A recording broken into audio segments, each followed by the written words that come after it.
Good morning students. पिछली class में हमने लीनियर इनइक्वालिटी के बारे में डिस्कस किया था।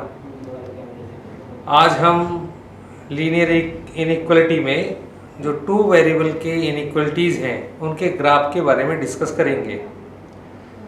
जो वन वेरिएबल में थी उसको तो हमने सिंपल नंबर लाइन में किया था और पिछली क्लास में आपने उसमें किया भी है। तो जो दो वेरिएबल में है उनका जो सॉल्यूशन हम करते हैं, हम कोई भी इनइक्वालिटी रहेगी तो उसको सिंपल इक्वेशन बना करके इक्वल का साइन लगा के इक्वेशन बनाएं और उसका ग्राफ ड्रॉ करें।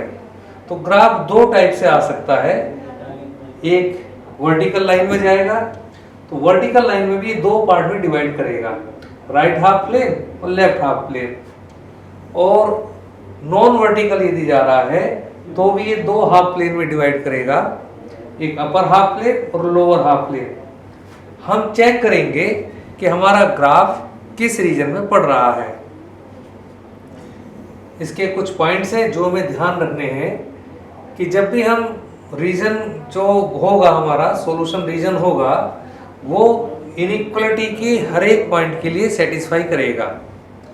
दूसरा, हम चेक करेंगे कि वो कौन से हाफ प्लेन में है। हम देख रहे हैं ना, यहाँ पर दो हाफ प्लेन हो गए, एक राइट वाला एक लेफ्ट। यहाँ पर भी दो हाफ प्लेन हो गए, ऊपर का एक नीचे का, अपर एंड लोअर। तो कौन से हाफ प्लेन में वो ग्राफ हमारा आ रहा है। तो हम इसमें जो जनरली कोई भी पॉइंट हम ले सकते हैं, लेकिन जो ज़्यादा आसान जो पड़ता है वो रहता है कि हम ओरिजिन को चेक करें कि ओरिजिन हमारा किस में आ रहा है। ये ओरिजिन को हम चेक करेंगे। यदि ओरिजिन इस इनइक्वालिटी को सेटिस्फाई कर रहा है तो ये हमारा ग्राफ जो जाएगा ऊपर की तरफ जाएगा, और यदि नहीं सेटिस्फाई कर रहा है इसको इनइक्वालिटी को तो नीचे की तरफ जाएगा।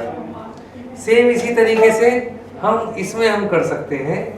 यहाँ पर भी ओरिजिन है, ओरिजिन को चेक करें कि इनइक्वालिटी में वो सेटिस्फाई कर रहा है कि नहीं। हम जब क्वेश्चन करेंगे और ज़्यादा क्लियर होगा। एक चीज़ का और ध्यान रखना है कि जहाँ पर भी ग्रेटर देन,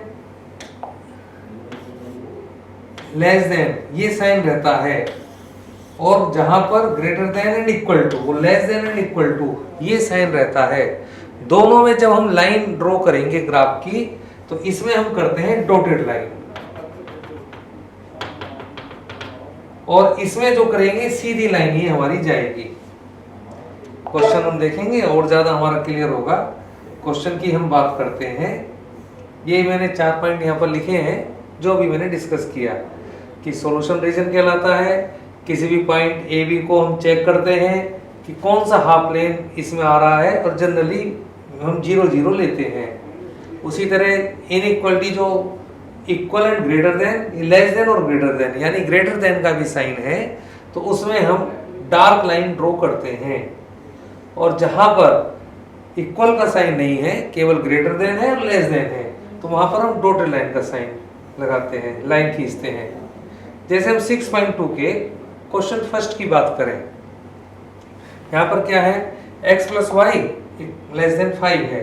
तो हम पहले क्या करेंगे, हम x plus Y equal to 5 का ग्राफ ड्रॉ कर दें।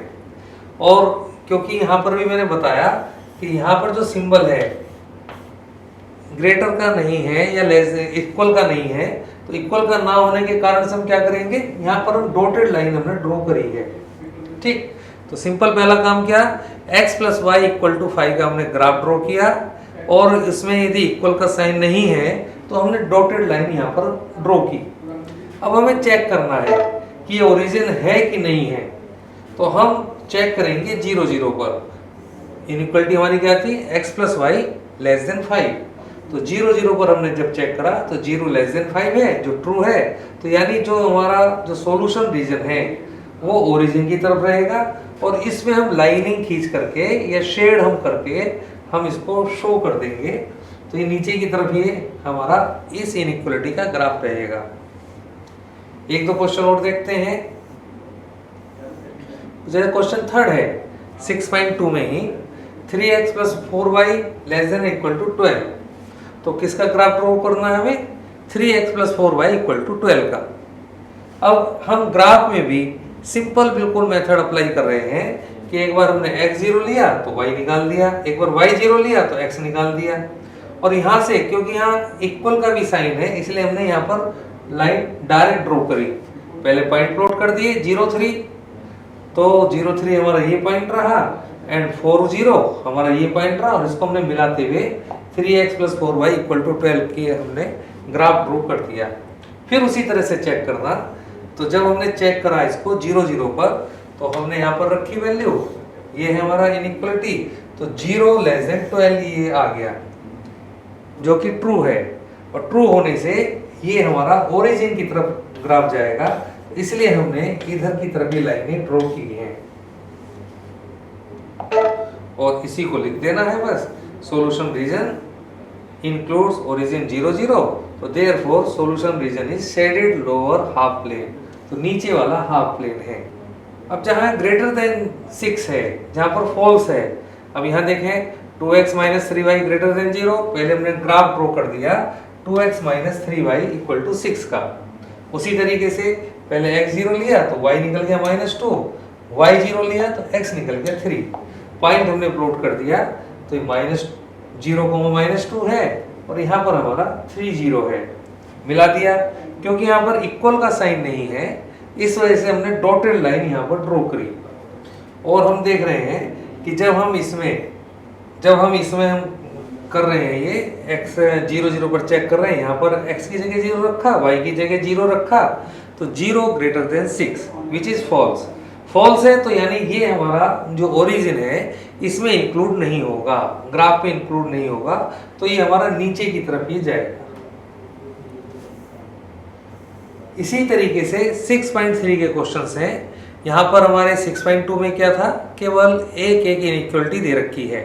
6.3 में 2 और 2 से ज़्यादा इनइक्वालिटी है, उसको हमें सॉल्व करना है, और इसमें जो इन सबका कॉमन रीजन रहेगा वही हमारा सॉल्यूशन रीजन कहलाता है।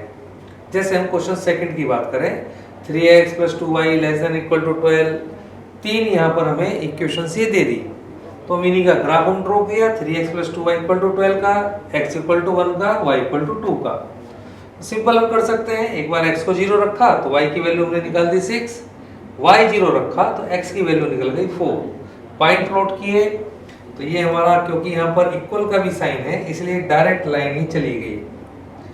और यहाँ देखें ग्राफ इसका 0,6 एंड 4,0 हमने डायरेक्ट लाइन खींच दी, तो जो हमें शो कर रहा है 3x + 2y = 12, हमने यहाँ पर लिख भी दिया। अब हम 0,0 पर चेक करें, चलो तीनों का हम चेक कर लें। पहले x = 1, तो 1 पर ही जाएगी, ये वाली इक्वेशन हो गई, लाइन हो गई। y = 2, हमारी ये लाइन यहाँ पर ही आ गई। अब हम इनका जो तीनों का जो कॉमन रीजन है वो हमारा रिक्वायर्ड सॉल्यूशन रीजन रहेगा। तो हमने इसी तरह 0,0 पर चेक करेंगे, तो जब हमने पहली जो इनइक्वालिटी थी उसमें रखा तो ये 0 < 12 ये हमारा ट्रू रहा, तो ये टूवर्ड्स ओरिजिन है, तो यानी ये हमारा जो ग्राफ जाएगा ये नीचे की तरफ ही जाएगा। दूसरा क्या था, x > 1 यानी 0 > 1, ये फॉल्स है, तो x की कौन सी है हमारी, ये वाली लाइन है x = 1 की, ये इस तरफ जाएगी। और उसी तरह थर्ड है y > 2, यहाँ पर भी y 0 रखा, तो जब हमने 0 रखा तो ये भी फॉल्स हमारा रहेगा, तो ये ऊपर को जाएगा। और तीनों का जो कॉमन पोर्शन रहेगा वो हमारा रिक्वायर्ड सॉल्यूशन रीजन रहेगा, तो वही हमने यहाँ पर केवल उसी को शो किया है जो हमारा सॉल्यूशन रीजन है। तो वही y > 2 फॉल्स हो गया, तो solution region is shaded region shown in the graph में शो हमने किया हुआ है। क्वेश्चन एक और देखते हैं, x + y < 6, x + y > 4। सेम इसी तरीके से पहले दोनों का ग्राफ ड्रॉ कर दिया, x + y = 6 and x + y = 4 का। तो जब हमने x + y = 6 का ग्राफ ड्रॉ किया, तो एक बार x0 रखो, y की वैल्यू 6, y0 रखा, x की वैल्यू 6। सेम इसी तरह यहाँ पर 0,4 एंड 4,0 2 पॉइंट ये आ गए। इन दोनों के हमने ग्राफ ड्रॉ किए, तो ग्राफ ड्रॉ करने पर हम देखें तो जो पहला था हमारा ये 06 एंड 60, ये हमने लाइन ड्रॉ कर दी क्योंकि यहाँ पर इक्वल का भी साइन था। देखें यहाँ दोनों में इक्वल के साइन लगे हुए हैं, इसलिए दोनों में ये डायरेक्ट लाइन जाएगी, सीधी लाइन खींचेगी, डॉटेड लाइन नहीं खींचेगी। उसी तरह दूसरे का हमने ग्राफ ड्रॉ कर दिया, x0 y4, 04 ये पॉइंट रहा एंड 40 ये पॉइंट रहा। अब हम इसमें से जो कॉमन रीजन है वो एक बार चेक करेंगे। मेथड हमारा एक ही है कि हम 0 0 पर चेक करते हैं। तो जब हमने यहाँ पर रखा x + y ≤ 6 पर, तो 0 ≤ 6 विच इज ट्रू। तो यानी ये हमारा जो रीजन रहेगा इसका वो नीचे की तरफ जाएगा, यानी इसको इंक्लूड करेगा। दूसरे वाला x + y ≥ 4, तो 0 ≥ 4 विच इज फॉल्स। फॉल्स है तो 0 इंक्लूड नहीं होगा, तो ये हमारा ऊपर की तरफ जाएगा। जो दूसरी वाली लाइन के लिए हमने चेक करा और हम देख रहे हैं कि दोनों का जो कॉमन रीजन है वो इन दोनों लाइनों के बीच में है। उसी को हम यहाँ पर आंसर में लिखेंगे, graph of x + y > 4 does not include 0 0। तो ये इसलिए ऊपर की तरफ गया, तो solution region is shaded region shown in the graph. तो इसी तरीके से इसके ग्राफ हैं 6.3 एक्सरसाइज में, आप इनको करिए और नेक्स्ट क्लास में हम जो इसकी नेक्स्ट एक्सरसाइज है मिसलेनियस एक्सरसाइज उसका डिस्कस करेंगे। Thank you.